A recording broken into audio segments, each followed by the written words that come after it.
بر صغیر کا لوک ادب عشق و محبت کے بغیر نامکمل سمجھا جاتا ہے۔ سندھ ہو یا پنجاب، عرب ہو یا ایران، تمام ہی معاشروں میں حسن و عشق کی داستانیں موجود ہے۔ کچھ داستانیں تو مقبولیت کی معراج پر پہنچ چکی ہے، جیسے کہ ہیر رانجھا، سوہنی میوال، شیریں فرات اور لیلا مجنون وغیرہ۔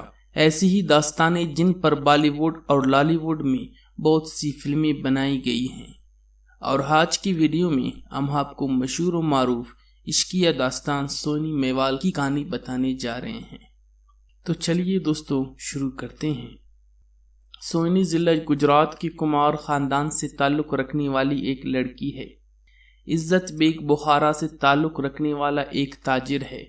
تجارت کے سلسلے میں وہ گجرات آتا ہے اور سوہنی کو دیکھ کر اپنا دل دے بیٹھتا ہے، یہاں تک کہ وہ اپنا تمام کاروبار اور تجارت ختم کر کے سوہنی کے باپ تلا کمار کی ملازمت اختیار کر لیتا ہے، جس کے باعث وہ مائیوال یعنی کہ بینسوں کو چرانے والا مشہور ہو جاتا ہے کہ عشق کے معاملات کو دیکھتے ہوئے والدین سوہنی کی شادی کمار خاندان میں طے کر دیتے ہیں اور سوہنی بیاہ کر کے اپنے سسرال چلی جاتی ہے۔ عشق کا مارا مائیوال دریائے چناب کے کنارے واقع سوہنی کی سسرالی گاؤں کے بالکل سامنے دریا کے دوسری جانب ڈیرے ڈال دیتا ہے۔ سوہنی مائیوال سے ملاقات کرنے کے لیے ہر رات ایک گڑھے پر تیرتی ہوئی دریا کے اس پار آتی ہے۔ دونوں عاشق و معشوق رات کے اندھیرے میں راز و نیاز کی باتیں کرتے ہیں۔ ایک رات سوہنی کی نند یہ ماجرا دیکھ لیتی ہے اور وہ سوہنی کے گڑھے کی جگہ ایک کچا گڑھا رکھ دیتی ہے۔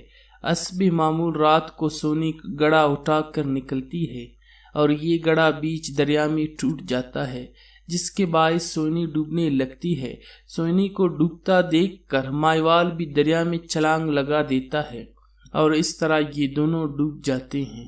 اس طرح دونوں ایک دوسرے کے لیے جان دیتے ہوئے تاریخ میں امر ہو جاتے ہیں۔ تو دوستو اگر آپ کو ہماری یہ ویڈیو پسند آئی ہو اور آپ مزید ایسی ویڈیو دیکھنا چاہتے ہیں تو ہمارے چینل بابل میڈیا کو ضرور سبسکرائب کیجیے گا۔